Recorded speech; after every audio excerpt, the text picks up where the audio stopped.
Hi, Emily. How are you doing? I'm well. Hi, Heather. How are you? Good, good. I'm so glad to talk to you. I've been a loyal follower of the Clever Carrot for ages now. So thank you for all the content you put out. Oh, you're welcome. Thank you for reading. Yeah, absolutely. And so in the intro, I did mention that, you have a history of culinary education. You own an Italian restaurant in New York City with your husband. You also run the website, The Clever Carrot, which is probably how my listeners know you best Mhm. and me. um, so I expect that your journey into sourdough was a little bit different than most. So can you just tell us a bit about your history and kind of how you got Sure. started in sourdough? Sure. So, the thing with sourdough, me and sourdough, actually, I learned how to bake sourdough from watching a complete stranger online. It was right after I had my second son. I was up like all hours of the night because baby just don't sleep. And I was just tooling around online as you do when you don't sleep with young kids. And I found this blog. It's an Australian blog called Jam and Lime Cordial.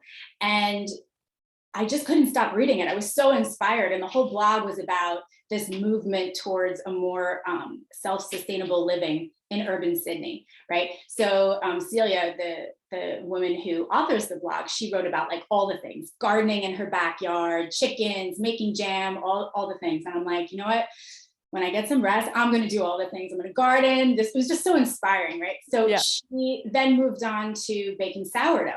And then I was really hooked. I'm like, this woman gardens, she does this, she does that. Now she bakes bread. And the way that she described sourdough was just so, it was simplistic, but it was so passionate. And she just, without knowing, totally roped me in. And I was like, you know what?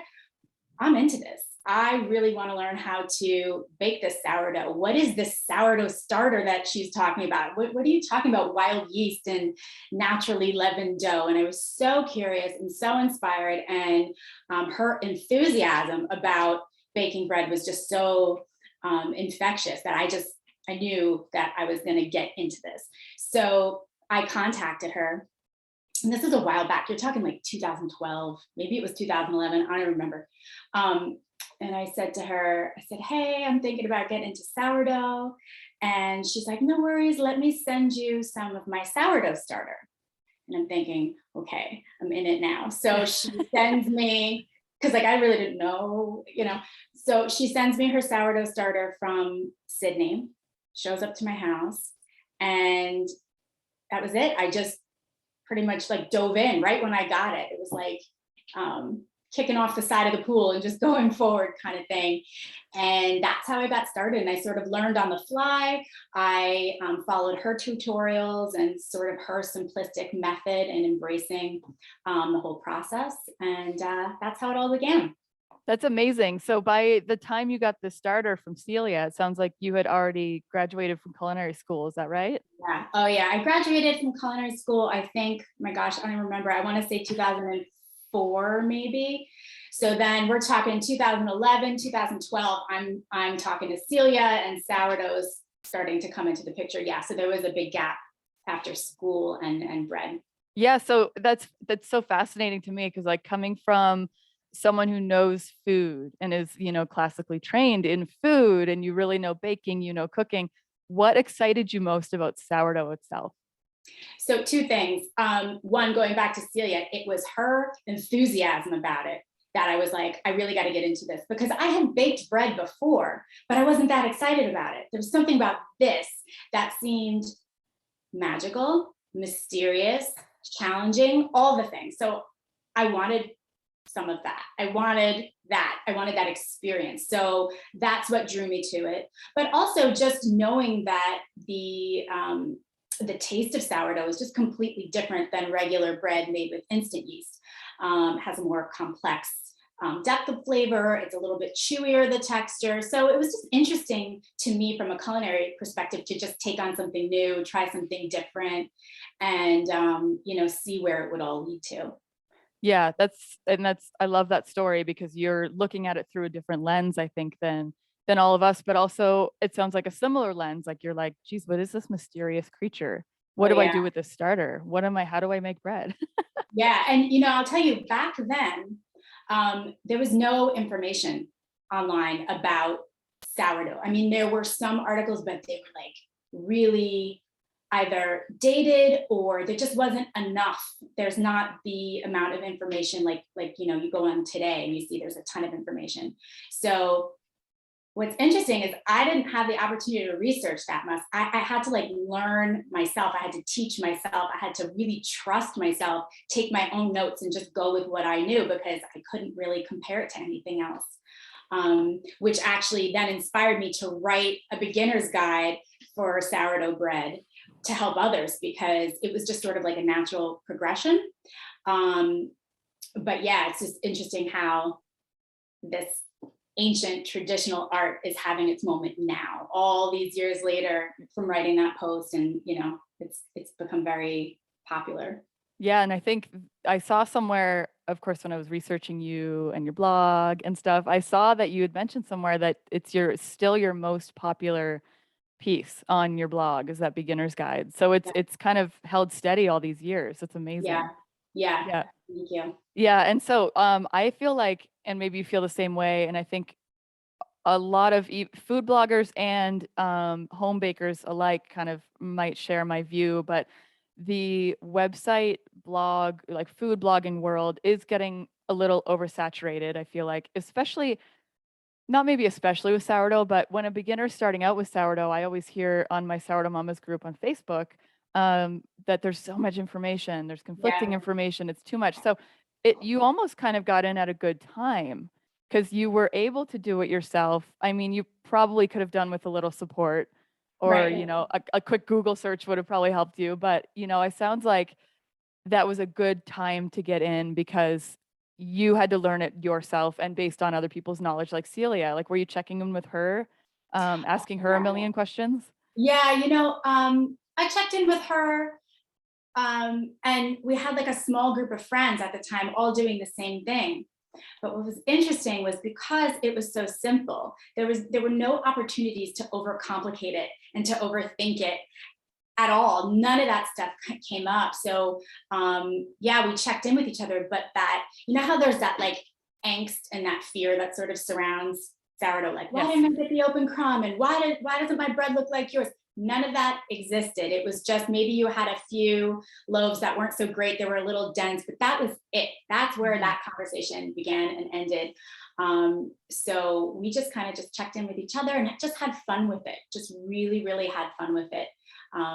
And just, got to eat all the fun loaves. Yeah, yeah, that's so great. Do you think that there's like this almost disconnect with the people posting online and then new bakers kind of hopping in and joining and trying to aim for that? Like, what is your experience with that, and what would you tell people who are just beginning to make sourdough besides like turn off Instagram? I was just going to say, so this is an excellent question. My thoughts on social media sourdough versus real life sourdough is there's a huge disconnect, but it's not to discredit or to take away from the professional bakers who are showcasing their craft online. I mean, you're talking, go online and you see professional bakers who've been doing this their whole lives with bakeries, just showing off their work. And it sort of sets the bar a little too high for a beginner, because then you go into the comment section and everybody's freaking out. Like, what's the hydration percentage? And this, and as a beginner, you're like, I just want to make the bread, So it's kind of a little bit of a, I don't want to say turn off, but it's like a discouragement a little bit, because you become intimidated by seeing that. So I kind of see it from both sides. But my recommendation for a beginner, strict beginner, would be to find a really well-sourced beginner's tutorial and just stick with that recipe until you have enough practice under your belt to understand what sourdough is, not to master the recipe. You just need to kind of understand the variables, understand temperature, all of these things you don't think about. But if you stick with the same recipe and the same method and you don't jump around, you will have the most success.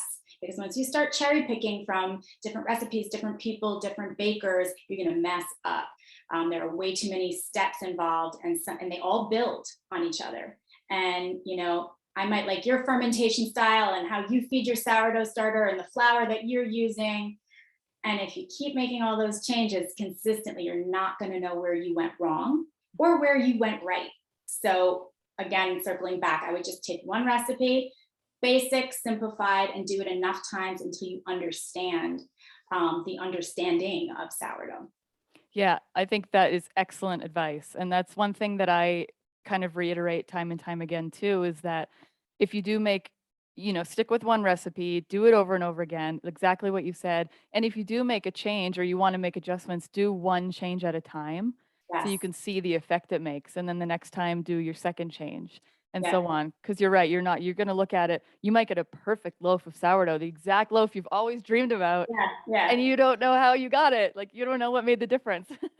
It's true. And none of us are always willing to take notes every time you bake a loaf of bread, because some of us just want to bake the bread and we don't really care. You're just doing it and you're making it and you're eating it and everybody loves it and that's the end. There's sort of a little bit of well, it depends on what you're doing. If you're a blogger or you're posting on social media, you kind of put the pressure on yourself to get those facts straight to figure it out, so that you could post that picture or whatever the case is. But Yeah, that's true. And then kind of circling back to, the food blogging world, what do you think helps draw home bakers to the Clever Carrot? Like, why do you think they come back to your recipes time and time again? Because I'm going to touch on this in a second, but we hear a lot about the Clever Carrot on the Sourdough Mamas group on Facebook. So, yay, yay, thank you. That's a really good question, because you have to sort of analyze yourself, and when you're like in it, maybe you don't really know what that hook is. But I can tell you, when I write for the blog or for the book or for wherever, I write with the goal of talking to a friend, or how I would explain it to my mom or somebody that I know. I try to keep it as realistic and as real to me as possible. It gets tricky sometimes because self-editing is just a thing that happens. You're like, oh, should I have said that? This, that, and everything. But I've learned over the years to just stop doing that and just sort of go with the flow and just write what you want. So maybe that's what it is.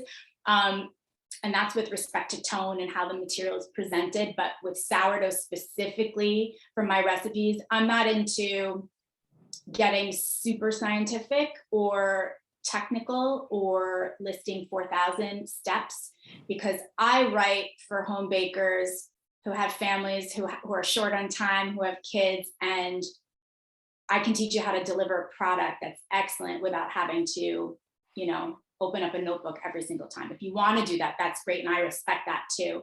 But my goal is to make it accessible, simple, and delicious. So that's awesome. I love that. And I mean, I've returned to your website time and time again too. I thank have you. a list of discard recipes on my blog, and I link to yours several times because you have so many great recipes. So, I It's mean, fun. Yeah. yeah, so on the Sourdough Mamas group, we're, forever constantly sharing recipes and pictures, and someone will post a picture and say, "Oh, you have to share the recipe." And, I looked through, I went on the Sourdough Mamas group and I searched the Clever Carrot, and I mean, like, post after post after post after post. And so a couple examples of what people are making, Yeah. your chocolate sourdough noir, Yeah. bagels, Love that. yeah, Mhm. the chocolate sourdough noir looked amazing. And I'm like, I need to make that It's right now. really, that's just fun. That's just like when you're poking chocolate dough, it's like a whole different experience, because not the same old loaf that you're making every time. It smells really good. Like when I first did that recipe, I had to resist. I'm like, Emily, this is not cake batter. Yeah. Don't eat the thing, Don't just eat it. inhale it, take it in, and stay away from the bowl. And it's I just fun. It's just, it changes things up a bit. And it's a good Yeah, one. and I feel like it would bring, like, the child out in you. It's like somebody giving you a bowl of Count Chocula instead of a Yeah. bowl of Cheerios or something. Yeah. Yeah, Exactly. that looked amazing. Yeah, Thank the you. bagels they followed as well. Fruit and nut loaf, the chocolate sourdough, again, that looks amazing. Irish soda bread. Oh yeah. Somebody Yeah. made one, I think it was last year or the year before, right around St. Patty's Day. And countless renditions of the cinnamon rolls. I think that Oh, might be like the yeah. most common recipe that I've seen. Mhm. That's fun. A lot of readers wrote in the comment section of all the different ways they modified the fillings, like the cinnamon sugar filling with different like orange zest and all kinds of things. I think someone did like a bourbon raisin Oh, situation. I know. It's just amazing. great. It's such a highlight for me to come back and see what people did. And then even modifying the recipe to use like oat milk or almond milk and all kinds of things, because people come back and read those comments so that they can learn or be inspired to adapt it in their own way. So it's really fun to see it like take off for Yeah, sure. that's very true. And that kind of touches on the whole idea of community too. Like that's, Mhm. you know, in the Sourdough Mamas group, we support each other, we love on each other, we lift Yeah. each other up. And that is in a sense what the comments are doing as well. It's inspiring people. And so, you know, I think obviously you're a huge source of inspiration. Your blog is a huge source of inspiration. But where do you get your inspiration from? This is a very good question. Putting you on the spot here. No, I'm going to give you an answer that's going to sound really weird. It comes out of thin air. My inspiration literally comes out of thin air. It's usually when I am not sitting down to create. So it will come at a time when I'm washing dishes, driving my kids somewhere, taking out the garbage, like really unglamorous moments. And when that usually happens, I can't even tell you how many recipes, ideas, notes, weird scribbles are just plastered all over my bills, whatever like junk things are in the kitchen or whatever. And then when I have a moment to sit down and organize my insanity, I'll sit down, look at those bills, look at those scraps and say, what do I have here? And then I will either go test a recipe or, try to sort of piece it all together. But the ideas and the inspiration usually just come in when I'm just in a random state. It's never. That's so interesting. It reminds me of, and I brought this up before on the podcast, but somebody on the Sourdough Mama said that she replaced all of the water in her recipe with pickle juice Ooh. and made like a pickle loaf. And I'm thinking, how good would that have been when we were pregnant Oh to yeah. have dill pickle sourdough? Oh my God, So this is so good. yeah, so I'm wondering if part of it is like subconsciously for you, like maybe it's like a craving or something, like an Mhm. underlying, like the chocolate, for example, or like this person's dill pickle sourdough. I think so too. I think a lot of it is subconscious, and that's why when it comes into my head, I just write it down, and I don't even have like the chocolate one. It wasn't even. I don't even know where that one came from. I think it was because I had adjusted the copy on the blog a few times to sort of freshen up the post, but I think it was like something I thought of in the middle of the night, again, up with the kids when they were small, thinking about food, thinking about recipes. I'm like, what's up with this? So yeah, definitely subconsciously a craving or a thought or a curiosity. And then it sort of comes to the forefront. Yeah, good thing that you write it down too, because if you're anything like me, it like comes in and then it's gone. And then 5 Yeah, minutes later, yeah, you're like, what was that thing I was just thinking about? yeah. I know. I do So that. can you walk us through the steps that you recommend for baking with discard, like how to maintain the discard and when it's optimal for use and all that? Sure, sure. So I think the most important thing about sourdough discard is that not all discard is the same. Okay. And we should not treat it equally, meaning that if I have a sourdough starter that's been sitting in the fridge for months or whatever, and I take some out and I discard some, but I'm like, oh, hey, I remember there's a pancake recipe online. I'm going to make some pancakes with this discard. That discard is probably horrible. It's probably really old. It probably smells super sour. You probably have a layer of dark liquid on the surface. Do not use it. So I always say that to people. Look at your discard first. Like, what does it look like? Does it smell bad? If it smells bad, it's not worth using at all. And I can speak to experience from that. I used to do that when I had first started out. I'm like, oh, I'm going to make whatever recipe. And I used this discard that was old. Maybe it was only 3 days old. And the whole dish tasted like vinegar. It was disgusting. And I think I made they were like these like coconut bars. So the dish itself was supposed to be sweet and I wrecked it because I didn't get it. So I always tell people, smell it first, okay? Some tang is fine, but you have to assess the quality. So I always recommend use discard that has been recently fed or again, smell it, see what the situation is. Otherwise, just skip it and do something else. Yeah, and I did see that you don't recommend using it straight from the fridge. Does that mean like if it's a few weeks or few months old, or like even if it's a few days old, don't pull it It straight from the really fridge? depends on your starter, right? Right. So I can make a blanket statement and say, don't use it. And you're probably like, if it's been in there for a month, because we all know no matter how healthy your starter is, a month in the fridge without any feedings, it's gonna, be a little funky.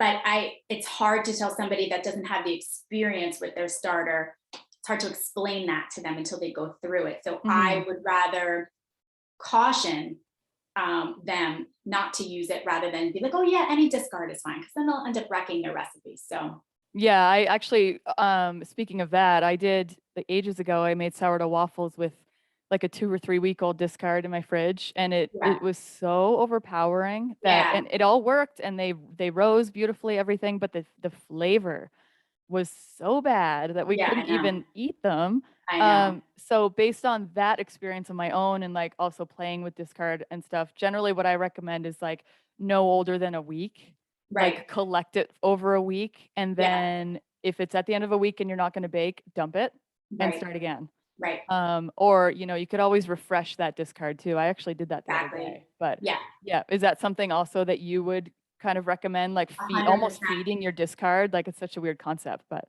It's such a weird concept because it's like, are you creating a new starter? I've had people ask me that. They're like, well, doesn't that mean that you're, essentially creating two? And I'm like, yep, it yep, is, because technically. technically that's what it is. I mean, like you said, you could feed it and just keep collecting it and popping it back in the fridge. So you're ultimately refreshing it, but then you'll have a big jar of discard, which may not have the rising power to leaven your bread, but good enough to make pancakes or waffles or whatever cake you want to do, something like that. So Yeah. again, it goes back to that practice and that repetition and really understanding sourdough and how it works and all the little nuances. Yeah. Yeah, I love that. And it is such a learning curve too It with really is. sourdough. And the only way you're going to learn is if you mess it up. That's the Yeah. only way. I always tell people it's okay. It's Yeah. totally fine to mess it up. You should mess it up. And that failure is not failure, it's just direction. You should just be like, hey, I have some info to go by so I know not to do that next time. Or, Yeah. I should do these things next time. So again, everything goes back to that practice. Yeah, that's so true. And that's something good to remember too. Just like my sourdough waffles that were a failure. I never Yeah. did that again. So And I also think too, speaking to failure, it's really good to take a break from sourdough, because sometimes, you go in these forums or you go online and you see a lot of people stressing to get it right, or to get that perfect loaf, or to get that crumb that they're looking for. And oftentimes the breakthroughs happen, of course, after the failure, but when you take a break, when you just stop, when you go do something else, go make dinner, go plant something, or whatever the case is. And suddenly it's like your resistance sort of loosens up. And then these aha moments have a chance to like permeate. And then when you go back to the drawing board, it just sort of comes through and you're able to really nail and achieve that success that you were looking for. So I always recommend that to people. I'm like, just give it a rest for a little bit, take a break, and just go do something else. yeah, do you mean like while you're making your sourdough to walk away, or do you mean like over a period of a couple weeks, just Over a like period of a step couple weeks. off? Yeah. Yep. Period of a couple weeks, even if it's a month or longer. Hmm. It's, the time reference is really specific to the person, I guess, but it's okay to do that too, because sometimes like really just that space, that breathing room Yeah. gets you those breakthroughs. Yeah. Yeah. That's fantastic. What is next for the Clever Carrot? Like what's next for you? What are you looking forward to? So this is also a very good question. So I'm always kind of like midway through a few different projects. I am right now, my main focus is expanding my blog, continuing to write recipes and guides and tutorials and videos, to continue to be a resource for those who are starting and also continuing their sourdough journey. But also in addition to that, I've started to add other traditional arts to the blog. So over the pandemic, I got into pasta making, because I'm like, what else can I do with dough? I'm so into dough, and with flour shortages and all this kind of stuff, I kind of pivoted to working with different types of flours. And I got into pasta, and there's a lot of this like methodic repetition of rolling out the pasta dough and cutting it into strands. And it was really a nice sort of way to still hang with and play with dough, but to sort of produce a different product. So I'm also adding that to the website. So That's yeah, so that's my main. exciting. Yeah, it's fun. And then, like when you strip it down, who doesn't want to eat bread and pasta together? You know what I mean? It's like you make pasta with sauce and you have a great loaf of bread and it's an excellent meal. So just like circling back to just the realness factor. That's how I feed my family. That's how we grew up eating. We always had bread at every meal. So yeah, definitely looking to expand and to practice that because I'm super into that right now. And yeah, just keeping on going.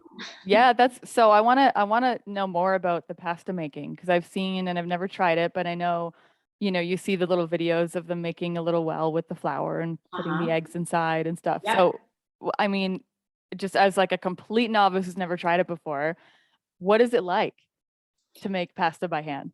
So as a bread baker, it totally messes with your head because the dough is so stiff, so stiff.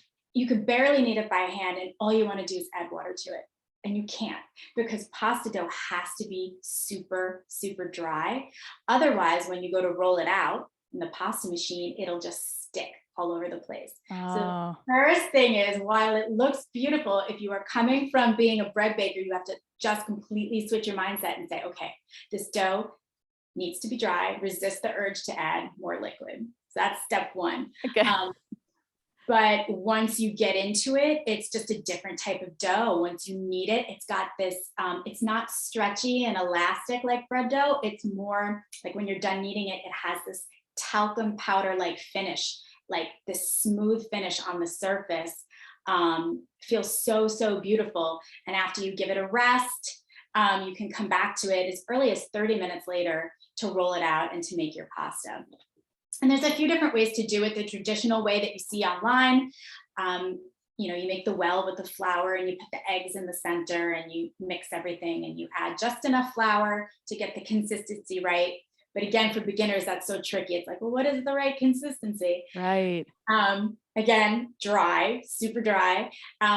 You could do it that way, or you could do it in the food processor, which is an excellent method for small batches. Takes like 30 seconds to do to whip up a batch. You could use your stand mixer if you want. So the process has a lot of flexibility and your success rate is very, very high because you're not waiting for any dough to rise. You're not working with the nuances of a sourdough starter. It's kind of like, let me take my flour, my eggs, mix it together, and we're done. So there's, certain things you have to practice, but it's similar, but it's different from sure. Wow. Well, that's really helpful. And now I'm like dying to go make some pasta. But here's the thing for me, and I think a lot of beginner sourdough bakers feel this way too, is like, I feel like with pasta making, a lot of equipment is involved. And likewise, beginner sourdough bakers, I think, feel the same way.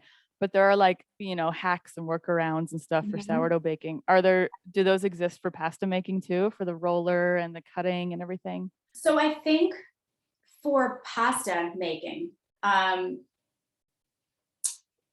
you don't need a dough thermometer, you don't need a proofing basket, you don't need a Dutch oven or a bread pan.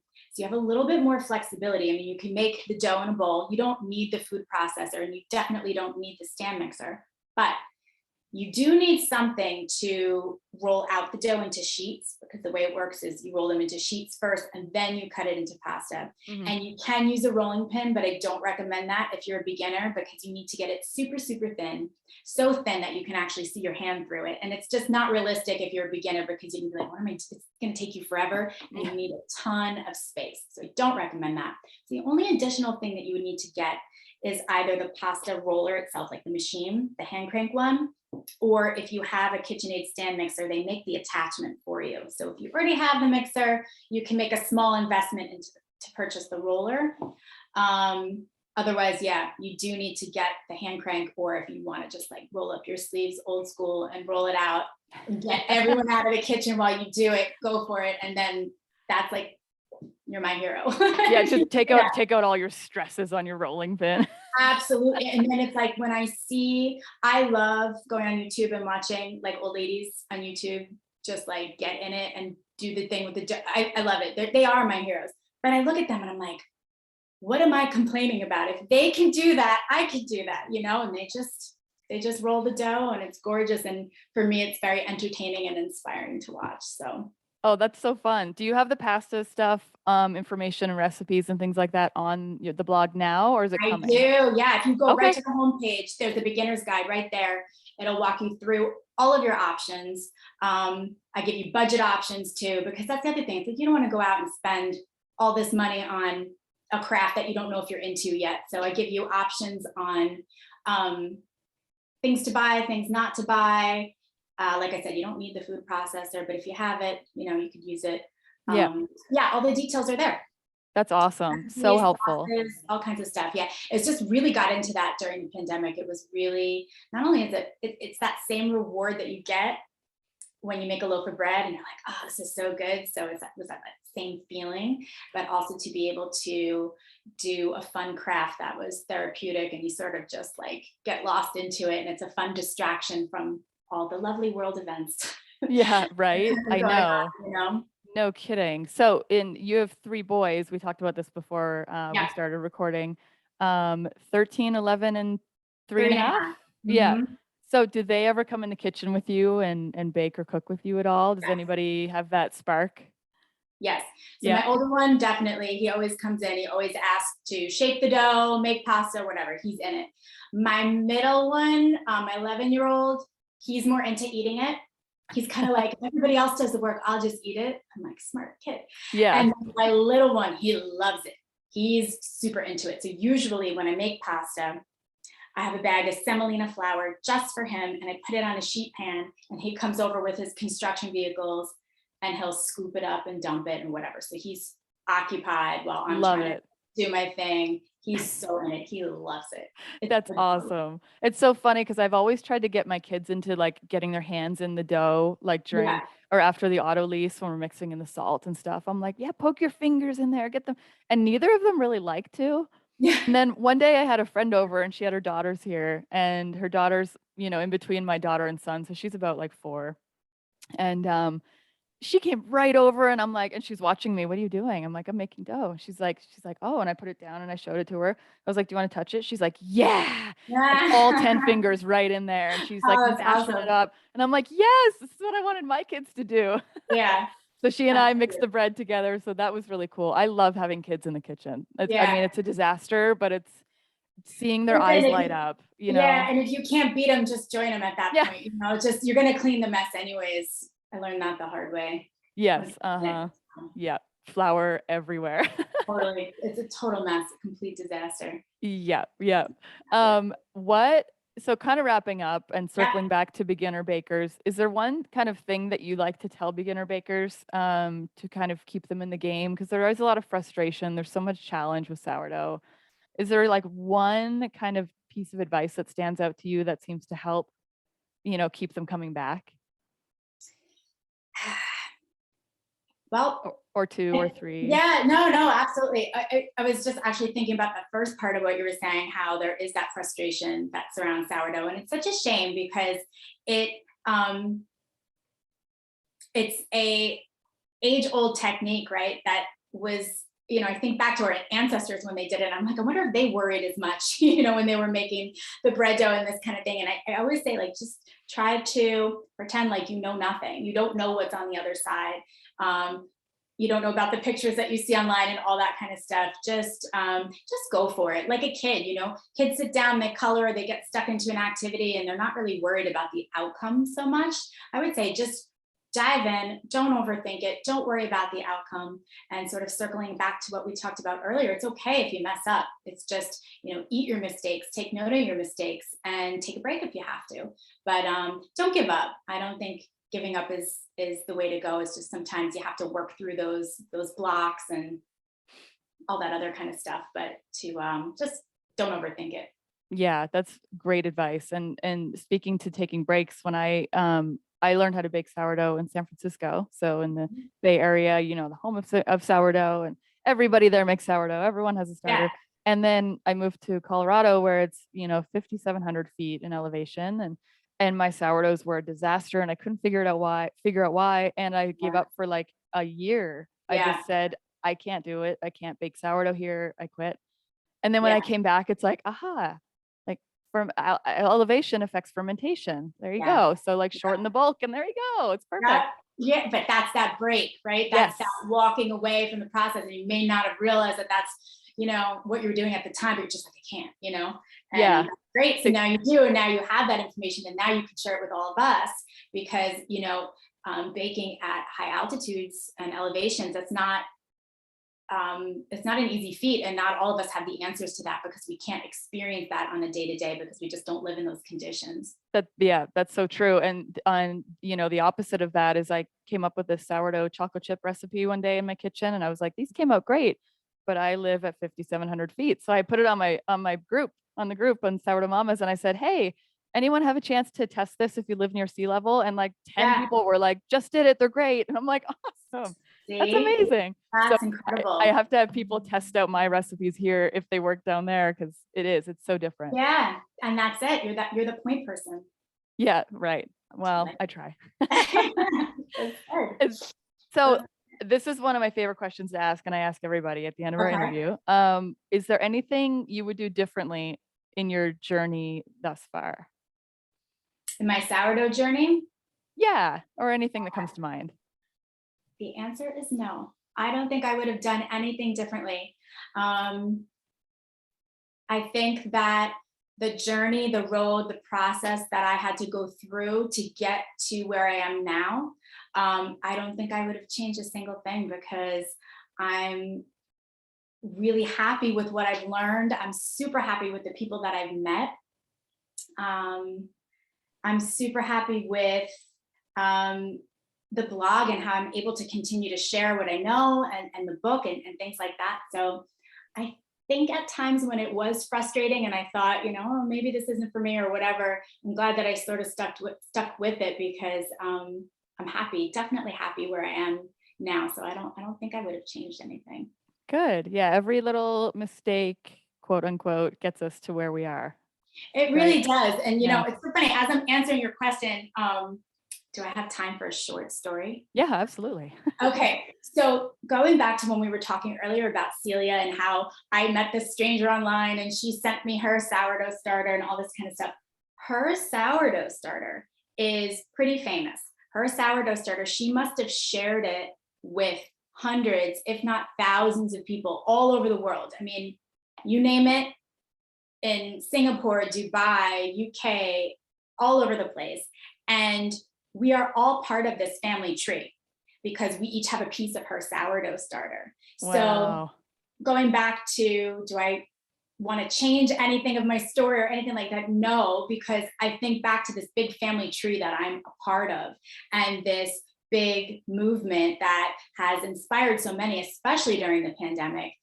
It's just this root system of bakers is huge. It's enormous. And I can't even tell you how many times people say to me like, oh yeah, I got some of Celia's starters. And I'm like, oh my God, we're like sort of related, but we're not, but I know you and I love you. So it's this instant connection, which is something that I know a lot of us crave, if not in the physical world, but virtually. So it's just, that to me is super deep. And I really admire that. And I'm super proud to be a part of that.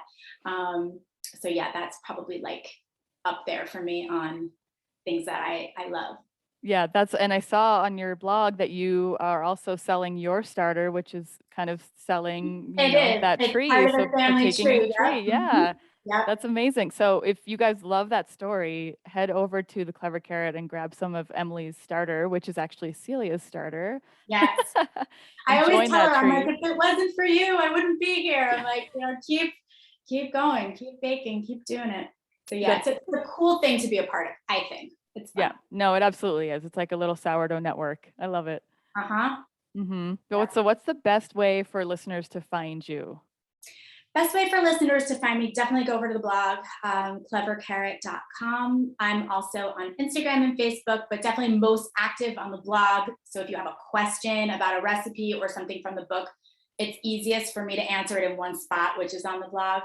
My inbox, my email is very dark and messy. So it's very just head to the blog because I see that every day. But yeah, That's so dark and messy. I love that. it's like I very My embarrassing. husband's forever after me. He's like, "File things." And I'm like, "I don't know how to file things."